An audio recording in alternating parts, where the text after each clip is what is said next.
Hello दोस्तों, नमस्कार। स्वागत है आप सभी का आपके अपने YouTube channel SS money stocks में। दोस्तों, आज की क्लास में हम सभी पोषण से संबंधित कुछ महत्वपूर्ण प्रश्नों का अध्ययन करने वाले हैं, जो कि आपकी परीक्षा की दृष्टि से काफ़ी महत्वपूर्ण है। ठीक है, तो इसी के साथ आज की क्लास को शुरू करते हैं।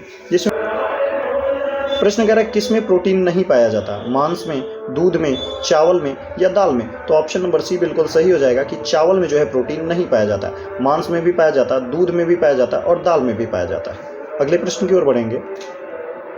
अगला प्रश्न हमारी स्क्रीन पे कह रहा है, निम्नलिखित में से कौन सा विटामिन जल में घुलनशील होता है? तो आप सभी जानते हैं विटामिन बी और सी जो होता है यह जल में घुलनशील होता है, और ए, डी, ई और के ये चारों विटामिन जो होते हैं वसा में घुलनशील होते हैं। अतः ऑप्शन नंबर सी हमारे इस प्रश्न का बिल्कुल सही आंसर हो जाएगा कि विटामिन सी जो होता है यह जल में घुलनशील होता है। अगले प्रश्न की ओर बढ़ेंगे। अगला प्रश्न हमारी स्क्रीन पे कह रहा है, कौन सा विटामिन वसा में घुलनशील होता है? तो अभी हमने बात किया कि वसा में घुलनशील विटामिन ए, डी, ई और के ये चार विटामिन जो होते हैं वसा में घुलनशील होते हैं। तो इसमें विटामिन के जो हो जाएगा यह वसा में घुलनशील हो जाएगा। ऑप्शन नंबर ए बिल्कुल सही हो जाएगा। अगला प्रश्न देखेंगे।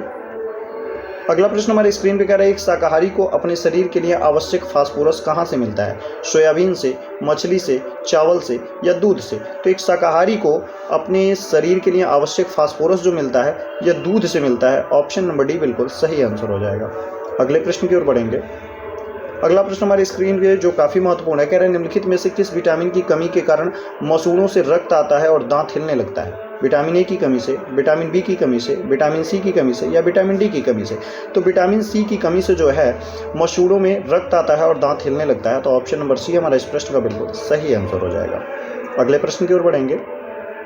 अगला प्रश्न स्क्रीन पे कह रहा है, मशरूम में बहुतायत में मिलता है प्रोटीन, खनिज, कार्बोहाइड्रेट या उपयुक्त में से कोई नहीं? तो मशरूम में जो है बहुतायत मात्रा में मिलता है वो प्रोटीन मिलता है। तो ऑप्शन नंबर ए बिल्कुल सही हो जाएगा।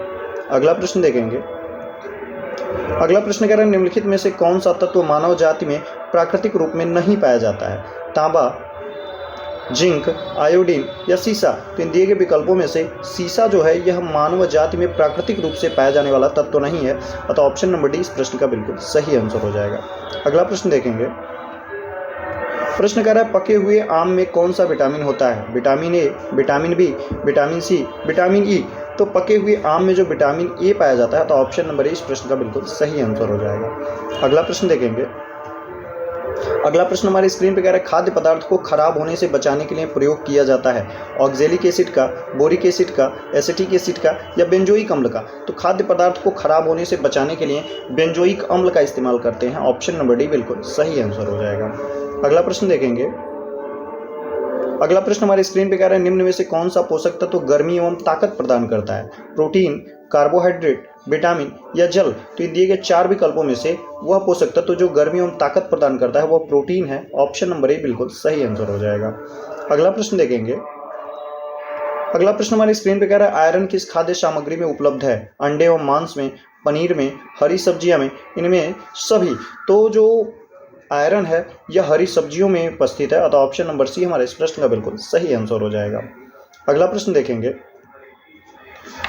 तो ये रहे पोषण से संबंधित हमारे कुछ महत्वपूर्ण प्रश्न जो पोषण और पोषक पदार्थों से संबंधित थे, जिनका हम लोगों ने आज अध्ययन किया। मैं आशा करता हूँ ये प्रश्न आपको काफ़ी पसंद आए होंगे और आपके एग्जाम के लिए काफ़ी महत्वपूर्ण होंगे। ठीक है, तो इसी के साथ आज की क्लास को समाप्त करते हैं। मिलते हैं अगली क्लास में एक नए टॉपिक से संबंधित कुछ महत्वपूर्ण प्रश्नों के साथ। धन्यवाद।